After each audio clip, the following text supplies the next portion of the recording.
3 hours later. No Lee, no CP, nowhere to be found. I swear to God if Lomax has something to do with this. Old Reliable sitting around here by himself. I'm not calling him again. I'm not calling him again. They show up when they show up. If it's tomorrow, it's tomorrow. If I'm here by myself all fucking weekend. Motherfucker.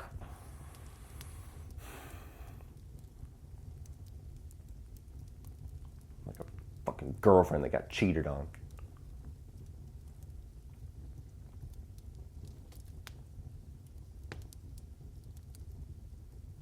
Really, dude? 4 rings? Where are you guys at? It does not take 3 hours to find Monster.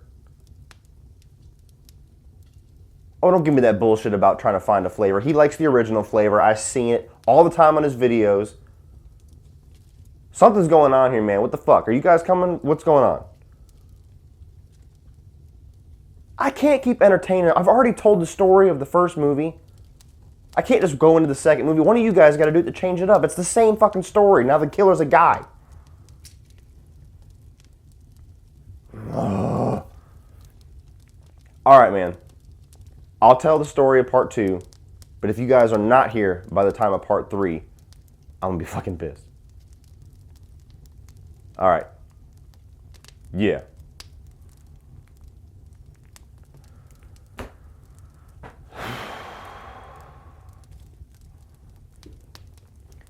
Lee, I'm about 5 seconds from throwing this in the fucking fireplace. You better not play with me. So, the story of Friday the 13th, part 2.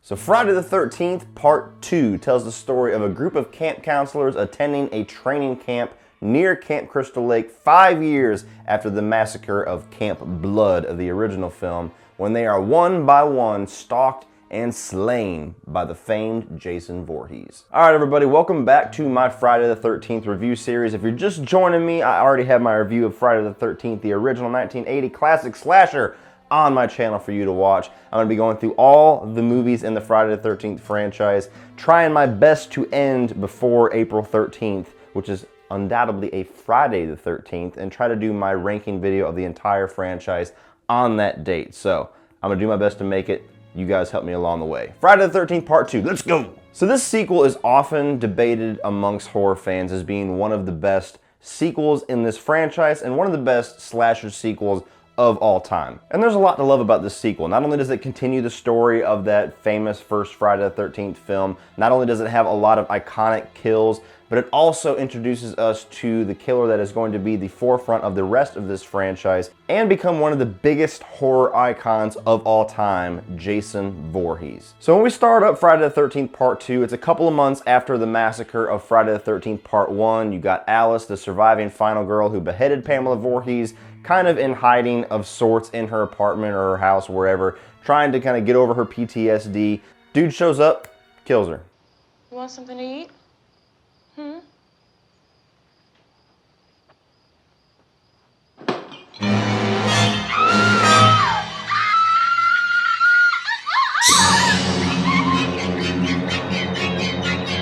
Now, I honestly don't know when watching this movie in 1981 if that was a big shock for an opening to this movie. It's an opening and kind of a trick that's been done numerous times by the time I watched it for the first time. And the opening of Scream, I mean, Psycho kind of did it first, where you take out the person that you assume is going to be the protagonist. So not the biggest shock of it at the beginning for me, and I didn't care for Alice that much in the first movie. If you saw my review, you know that, so whatever. Interesting opening to this movie. Alice is gone, nobody survived that shit now, and we have a new killer who we don't know who it is, or do we?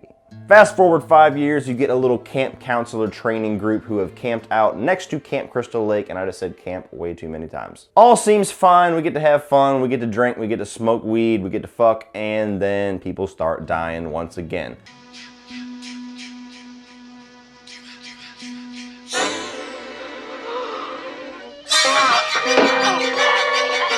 kind of the same exact formula of the first movie, but I will get into that a little bit later on in my negative section. But as far as positives of Friday the 13th Part 2, first of all, one of my big negatives of the first film I think is rectified somewhat in this one, in that the characters are much more enjoyable to watch this time around. They're not leaps and bounds better as far as the writing, but we get a much better final girl, who I'm going to elaborate more on, and we get a lot more enjoyable character interaction, in my opinion. I enjoy watching these characters much more than I did the characters of the first movie, who are kind of a drag and kind of a bore to get through when they weren't getting slain by Pamela Voorhees. And at the forefront of all these characters is Jenny. Now, Jenny is often debated, just like this movie, amongst the horror community as being one of the greatest final girls of all time. She's often picked as the greatest final girl of Friday the 13th franchise definitively, but she's always in the conversation when we talk about who's the greatest final girl. And it's understandable why, because she's a well-written character. She's a smart character. She has a bit of a growth throughout the movie.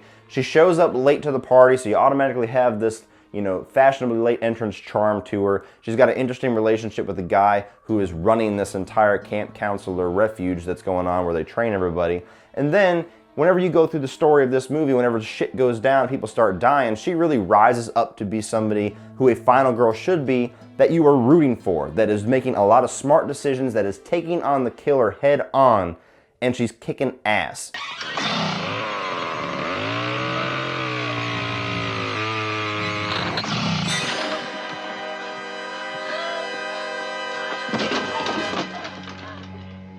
All the way up to that iconic scene whenever she finds the Pamela Voorhees decapitated head shrine in this little hut, realizes immediately what motivations are going on in Jason's head and how he's still childlike in his mind, thinks quick on her feet while the motherfucker's coming for her, throws the sweater on of Pamela Voorhees, turns around and starts talking to Jason as if she is Pamela Voorhees herself, and it works. And it's one of the best scenes in this franchise just because it really kind of colors the psychology of who Jason Voorhees is as a killer.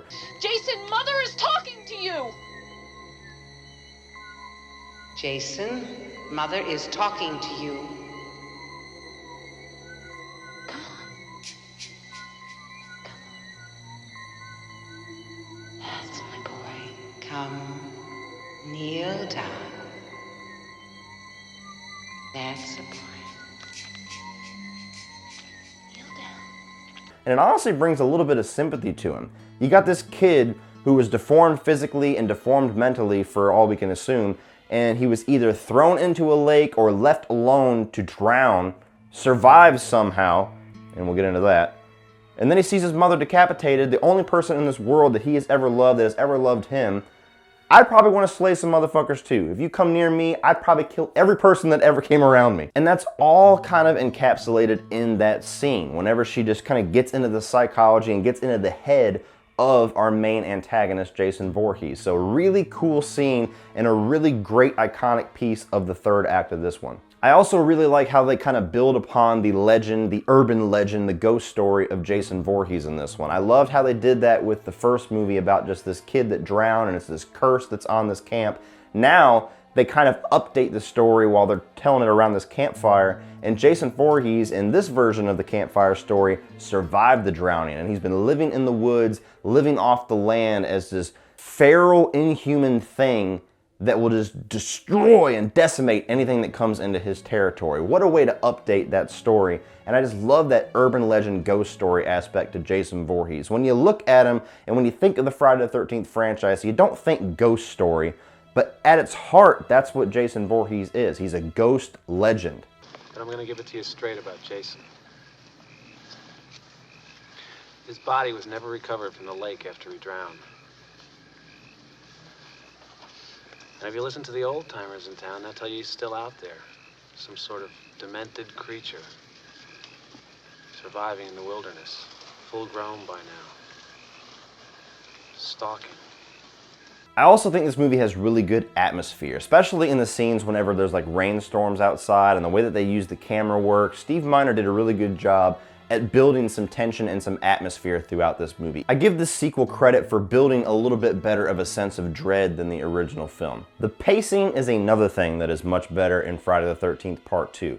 Honestly, there's a lot of sections of the original classic that kind of bogs a little bit and kind of drags. This one moves along in a nice little clip. I don't know if it's just because there's more characters to kill and they just kind of get to the money shots that we want a little bit more, or it's just because of the good character interaction that we have with this that it doesn't feel like quite a drag whenever we're focusing on these characters, but this one moves along at a much nicer clip. And speaking of money shots, the kills are really good in this. I don't think overall they're as good as the first one because you don't have the great master Tom Savini working on the effects, but Friday the 13th Part 2 has one of my, if not my favorite kill in the entire Friday the 13th franchise. You know the one, baby.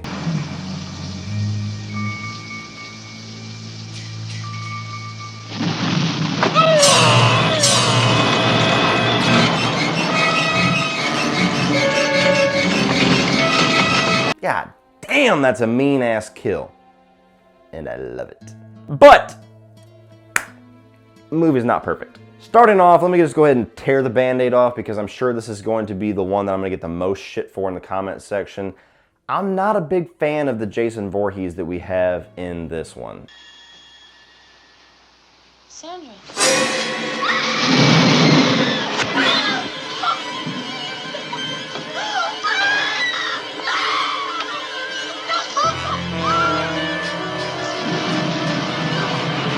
I don't think that the portrayal of Jason is very intimidating.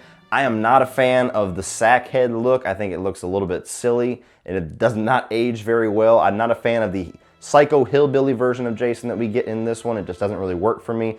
I know that the hockey mask is iconic and maybe it's just because that's what I expect to see. I don't love the sack face as much, but I love the sack head version in the remake where it's just like this rough little cloth wrapped around his head. Just the potato sack with the one eye.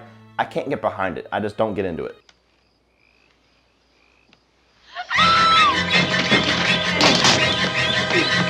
And because of my inability to really kind of invest in Jason Voorhees the way that we see him in this one, I really don't think he's as effective as a villain, as effective as our main source of the scares, as effective as a third act reveal that Pamela Voorhees was. To me, she's much scarier, much more sinister, much more psychologically damaging as a character. When you get to Jason Voorhees, to me, mostly because he doesn't talk and because of the look and the potato sack, all of that kind of added up together, he just doesn't really intimidate me when I see him in this one. And as a final positive, I really enjoy how this one works as a nice little bookend in a second chapter, literal part 2 of the Friday the 13th story. You could watch Friday the 13th, immediately put in Friday the 13th Part 2, and just like Halloween 1 and Halloween 2, they kind of form one film. And there's not very many sequels in horror slashers that do that. A lot of times there's huge time jumps, there's changing of characters, there's totally different worlds and totally different feels.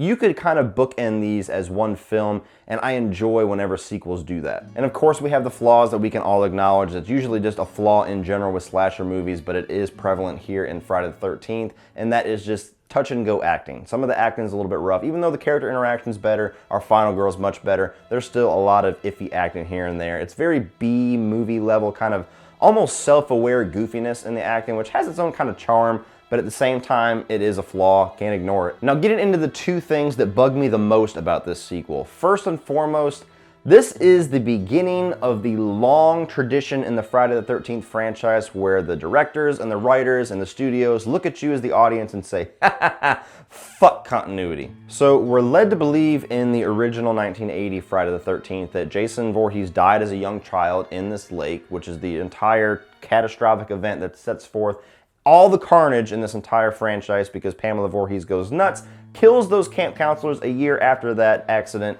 and then comes back 20-something years later after they try to reopen Camp Crystal Lake to have the massacre that we saw in the original film. Now you start this film, which is a direct continuation, just a couple months after the events of that film, and apparently Jason Voorhees survived his drowning, saw his mother beheaded somehow, yet didn't feel the need to like reach out to her at any point during her massacre or call out to her or walk up to her and be like, hey bitch, I've been eating squirrels for the past 20 years, can you cook up a man some pancakes? But nonetheless, he ignores her, I guess, sees his mother just kill people left and right, sees her decapitated, and then decides to come out of the woodworks and kill everybody that had anything to do with the first film and anybody that comes into Camp Crystal Lake.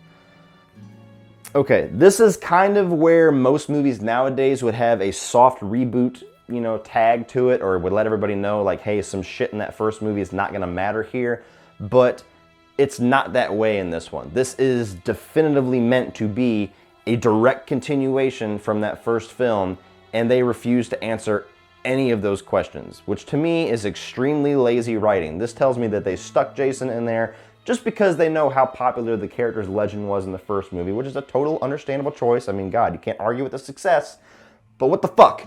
How did all this shit happen? Still waiting on answers, bitches. And then we get to my main annoyance with these first 3 Friday the 13th films. So yes, look forward to me mentioning this again in the next review.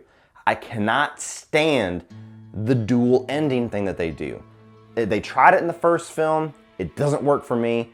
They tried it again here. It's even more egregious to me because you have the jump scare, which isn't as effective as a scare as Jason coming out of the lake, but you know, everything's supposed to be fine. They're playing the same music. The little puppy dog comes in. Oh, everything's great. Jason's dead. Motherfucker crashes through the window, grabs Ginny in slow motion. Snap. Again, just a dream. Somehow, all these fuckers, after they kill Jason or Pamela Voorhees or whoever the hell's fucking walking around murdering all of their friends, they lay down and they take a nap and they have a dream sequence where the shit didn't actually wrap up in a nice little bow like they thought it was. I hate it. And all this false ending does is create more questions because you don't get to see Jason actually die. They're wheeling Ginny out to take her to the hospital. She's asking for Paul the whole time, so Paul somehow is just completely fucking vanished. No explanation whatsoever what happened to that character. And again, in my opinion, they totally squander what could have been a great ending and a great final scene for this movie, and they tack on a bullshit little dream sequence explanation, which is just nothing but shitting on that great ending. If Jason crashes through the window, you didn't actually kill him, and you finally get that reveal of how fucked up that dude looks, and the movie ends, perfect ending. You don't need that extra bullshit. Stop it! But all in all, guys, I'll be honest.